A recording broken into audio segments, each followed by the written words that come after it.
Damai pasal, damai pasu atau damai pasal. Ya, damai yang berfaedah pasal seperti dalam kitab Jarumiyah al-kalamu huwal lafdu.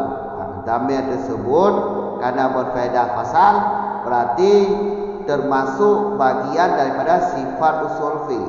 Berarti kalau termasuk sifat usul fiqh berarti boleh mafhum mukhalafah. Simak penjelasan di depan.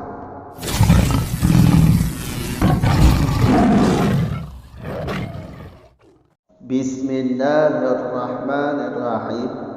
Alhamdulillahirabbil alamin. Wassalatu wassalamu ala Rasulillah amma ba'd. Wa nahwu dhamiril fasli. Nahwu fallahu huwal waliyyu. Ay fa ghairuhu laisa biwaliyyi. Ay nasirin. Wa nahwu la wa illa al istisnaiyati. Nahwu la alima illa zaidun wa ma qama illa zaidun.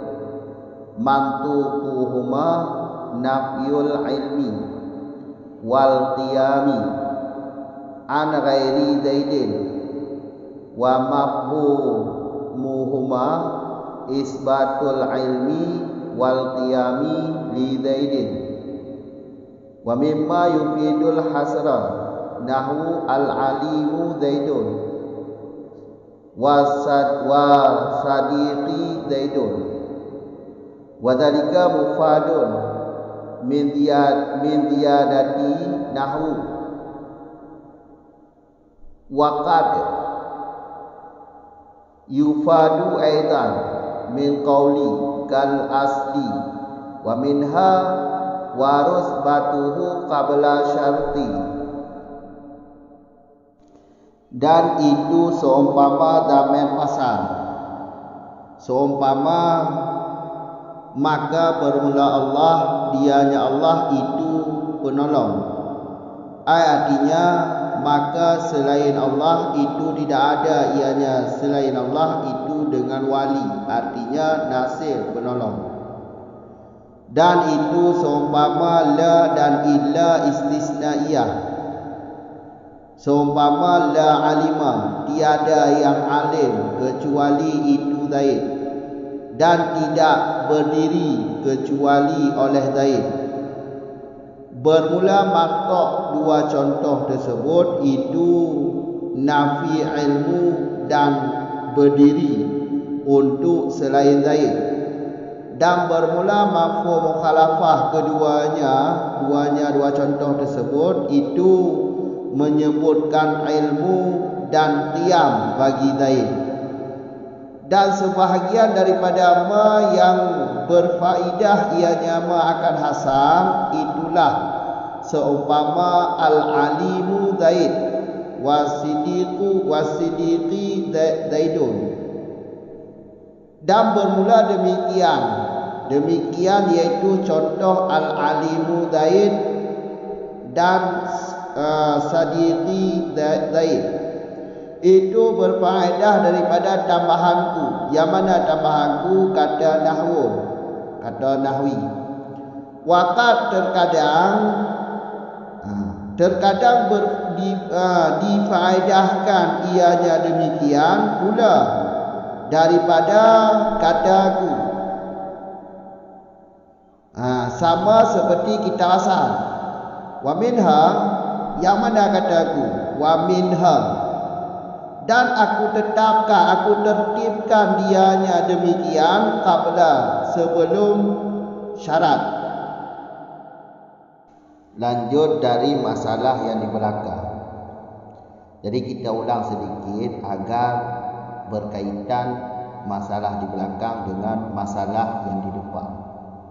Di belakang sebahagian daripada sifat adalah ilat, adalah daraf, adalah hal, adalah syarat, sedemikian raya, sedemikian mendahulukan ma'mul, sedemikian juga adat, dan juga inama yang berfaedah hasan.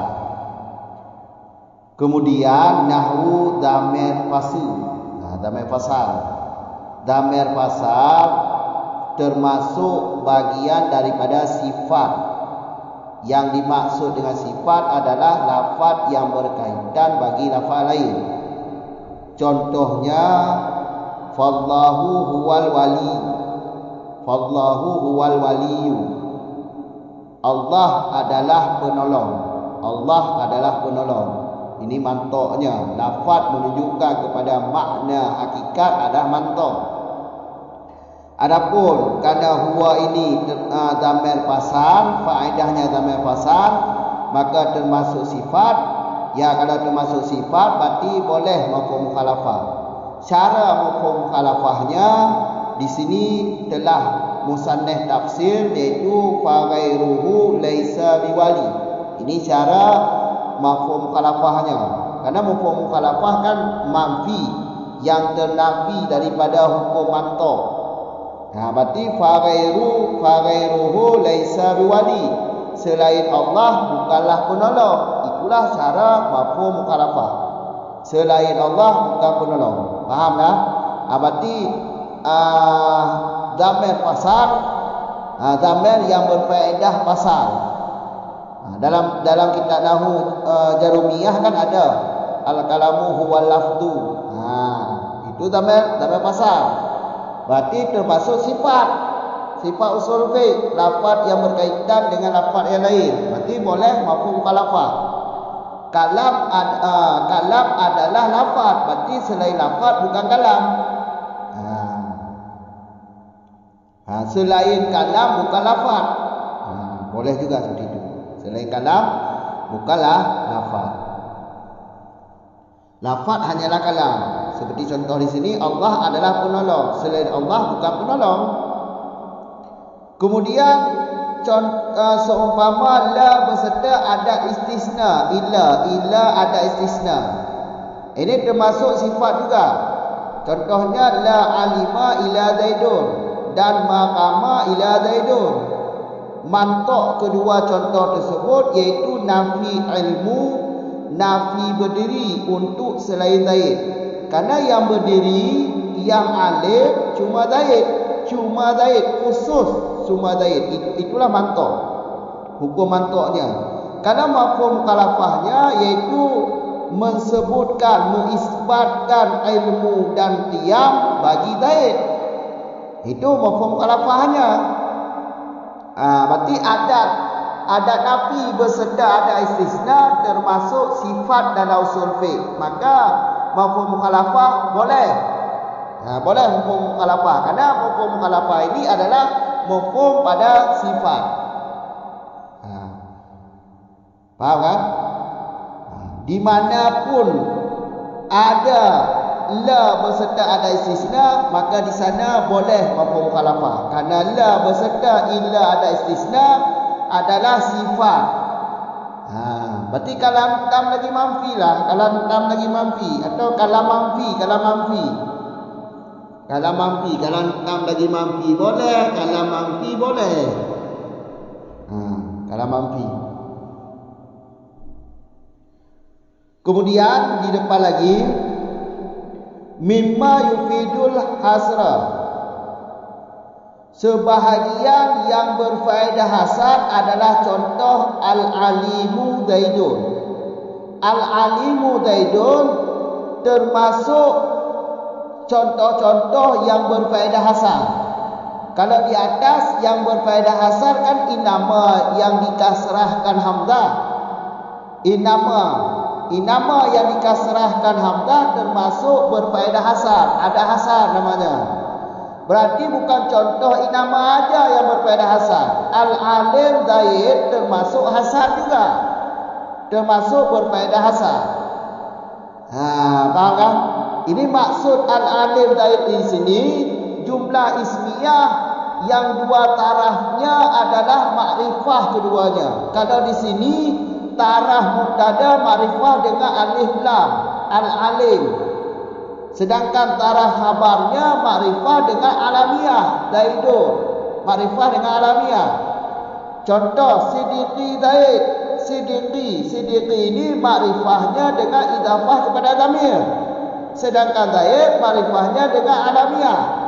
Berarti kesimpulan di sini di mana saja ataupun isim jumlah ismiyah yang makrifah keduanya, dua taraf makrifah keduanya. Dua taraf jumlah ismiyah yang makrifah keduanya.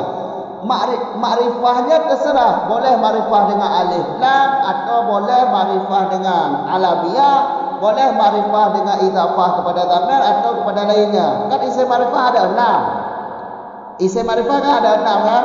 Berarti mubtada dan khabar kedua taraf ini makrifah. Mubtada makrifah, khabar makrifah. Berarti kalau makrifah keduanya berarti berfaedah hasan.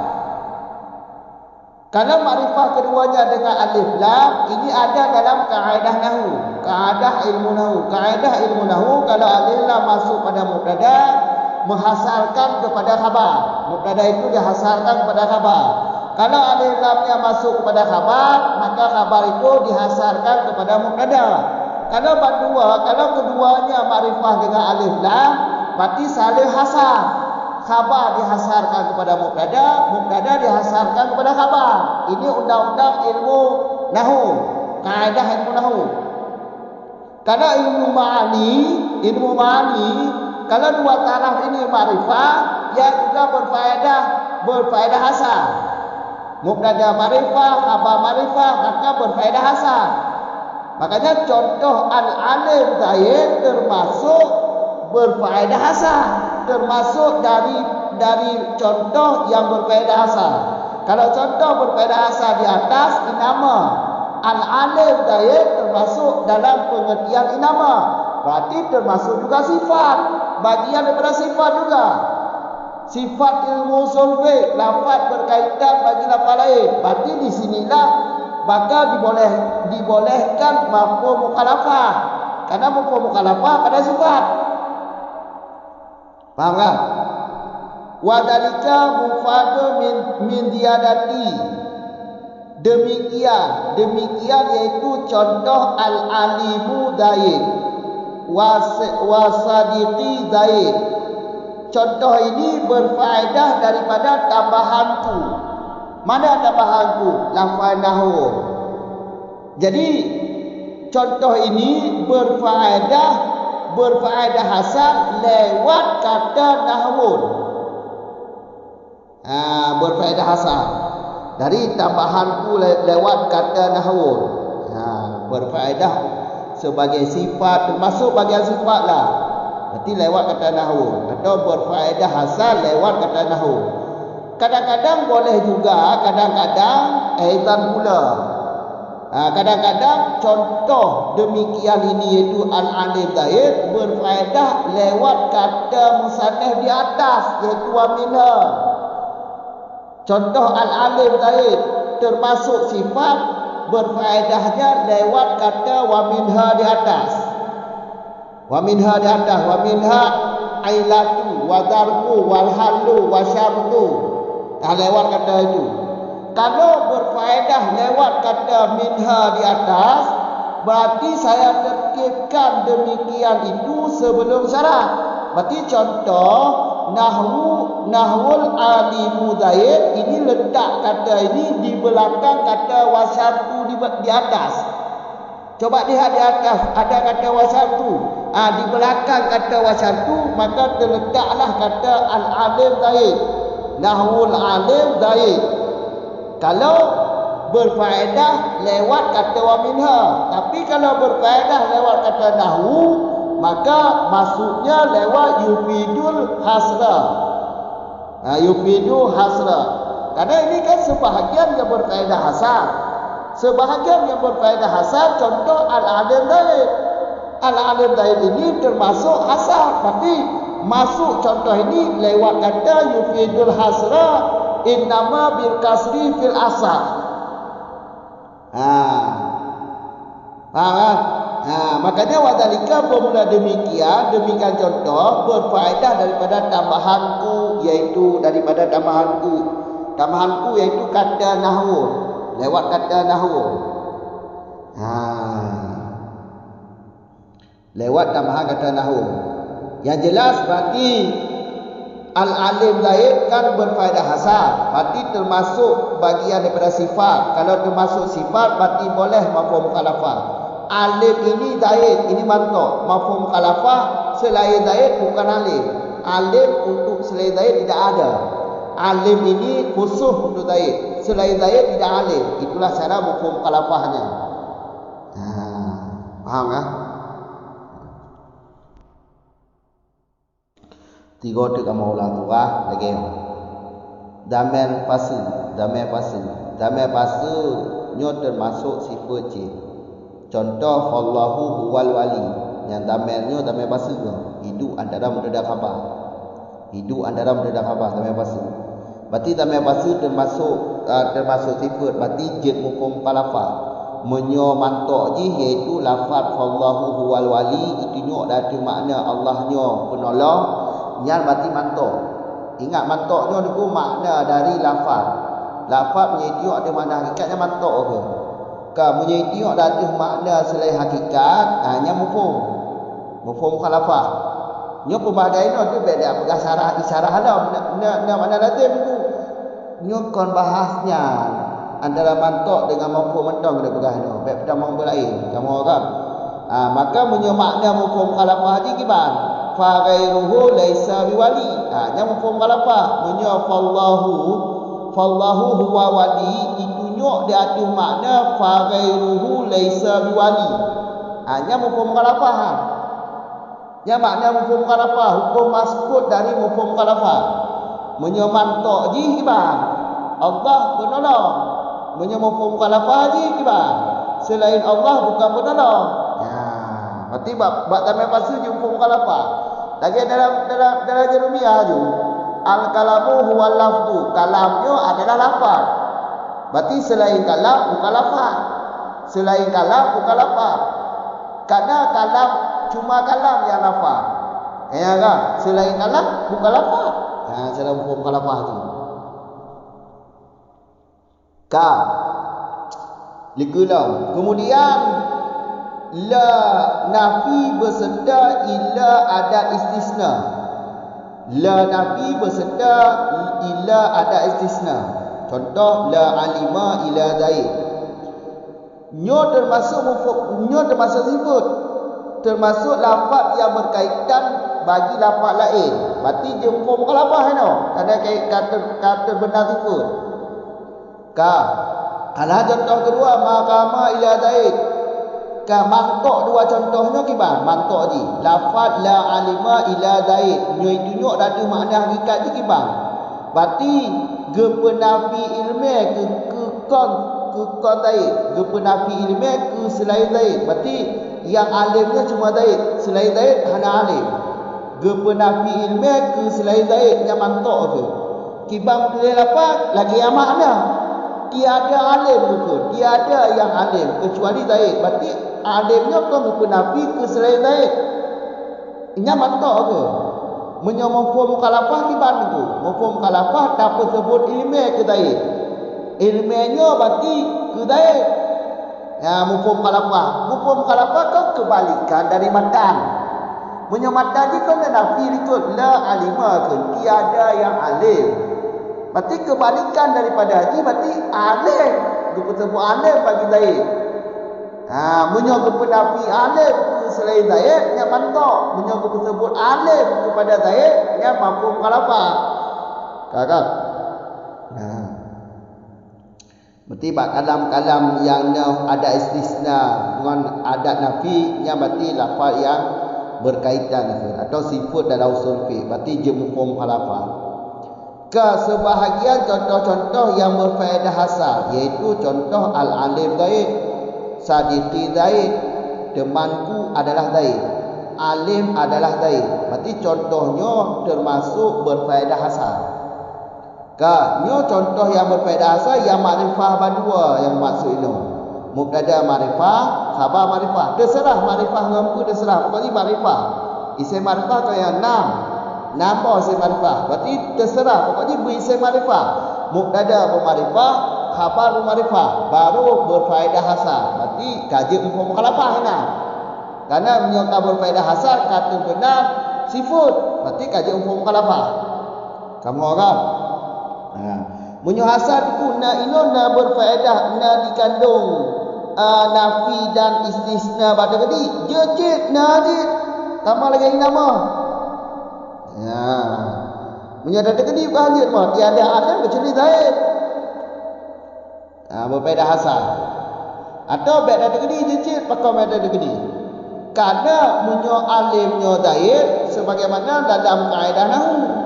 Dalam kaedah nahwu bunyi jamu alif lam bab mubtada maka dihasarkan mubtada kepada khabar. Bunyi jamu alif lam bab khabar dihasarkan khabar kepada mubtada. Bunyi berdua saling hasar tu. Ka bunyi dalam ilmu ma'ani bunyi ma'rifah berdua ya hasar di faedah. Ilmu ma'ani. Kamu enggak? Sidiqi dain itu bukan dari lam ah. Tapi berdua ma'rifah maka berfaedah hasar di. Ya. Kampung kan? Berarti nyokai tamang bagian daripada hasad, berarti kata pasal sifat, berarti kaji mufhum kalafah, pembeda khabar. Beda khabar je langsung mufhum kalafah aja. Yang penting mubtada makrifah, khabar makrifah. Baik tak ada apa nakirah aku. Bu makrifah berdua. Ka wadalika mufadu min ziyadati nahwu. Ka contoh al-alim zaid Sadiqi zaid yang berfaedah lewat kata lewat tambahan lun, toh tambahan lun nahwu. Ya. Berarti contohnya berfaedah. Berfaedah apa? Berfaedah hasan. Ni bab 4 berfaedah haji. Ya, hot tambahan lun. Yang toh tambahan lunnya nahwu. Ya kan? Kamu kan? Cik kadang-kadang berfaedah cik demikian contoh alim zaidnya lewat kata lun diatu kena niku tambah lagi jawab toh kata lun diatu wa minha rat kata minha bawatu wa minha bawatu cik berfaedah hasan lewat kata lun yang ditambah bergerak alim zaidnya termasuk berfaedah hasan berfaedah di lewat orang kata lun diatu iaitu wa minha menjadi berfaedah orang kata wa minha di waktu termasuk contoh sifat cik ditambah orang kata wa minha waktu yang berarti mesti lun tertibkan ke sana ini mesti lun tertibkan demikian contoh alim zaid sidiqi zaid segala tu lun tertibkan segala syarat. Berarti letak dulu itu golong ke bekas syarat. Wa minha ilatu wa zarfu wa halu. Baru contohnya. Ada contoh al-alim dan ada contoh nahwu alim zaid. Baru wa syartu. Kamu kan tertibkan. Tertibkan berarti di tergolong syarat letak dulu tergolong syarat. Menyorot katanya, orang kata minha nya idamah. Lebih kurang lagi Allah. Kajian Assalamualaikum warahmatullahi wabarakatuh.